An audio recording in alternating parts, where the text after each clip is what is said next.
Unihertz Titan Slim Review. On the surface, the Unihertz Titan Slim looks pretty simple. A 15 cm long and 7 cm wide block has rounded sides. It comes mounted inside its TPU bumpers and with a protective film already applied, but to access the battery, this will need to come off. Having two physical SIM card slots seems unnecessary complexity since most smartphones use a single tray that holds both SIM cards. The button layout has been used for years now. The power button is on your right next to the volume buttons and a define button is on your left. When using an app for the first time, we couldn't figure out how to control some features. To the right of the screen is a single wide-angle lens with an associated flash. At the bottom left of the screen is a forward-looking video recording device. The standout feature here is the full QWERTY keyboard along its bottom edge. It has 4 rows of keys that can be configured to include alphabetic characters, numbers, and symbols. When this is activated, additional keypad buttons appear on the screen so they're easier to reach. One thing that's interesting about these additional keyboard shortcuts is how easy they are to use compared to the physical ones. For the sake of convenience, a fingerprint scanner is usually positioned centrally. It works equally well for both left-handers and right-handers. If we used one single adjective to describe the Titan Slim, it would be understated.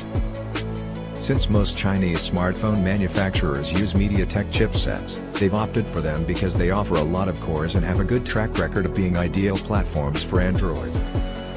The Titan Slim was built around the MediaTek Helio P70 series, which is a relatively powerful chip designed for general phone usage where games aren't required.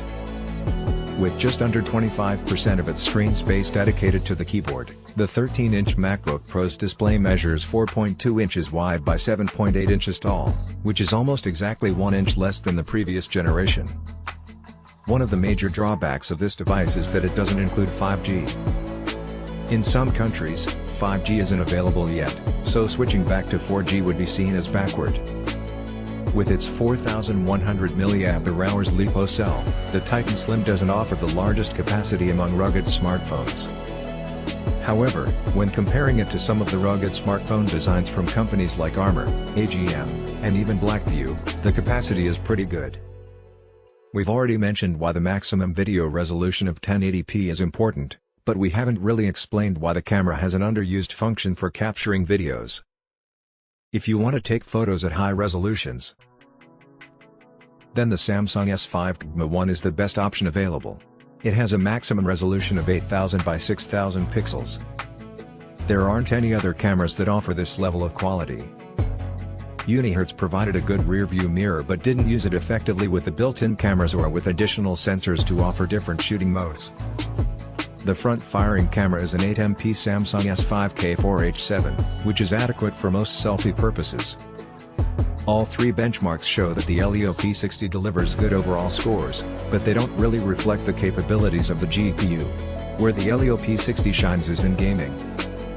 These numbers are pretty close to what a Snapdragon 480 can get on smartphones that have one. However, they're way below what a Snapdragon 810 can get on those devices that have two.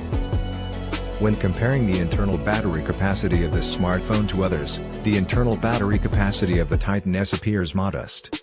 However, it doesn't need charging daily.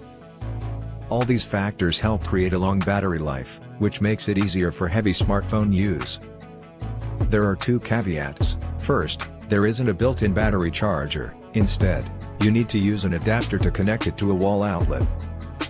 Second, faster charging capabilities aren't available for all devices. So if you want to get the most out of the new phone, you might want to consider buying a fast-charging USB-C cable. It would be nice if wireless chargers were included, but the thickness of these bumpers would prevent them from functioning properly.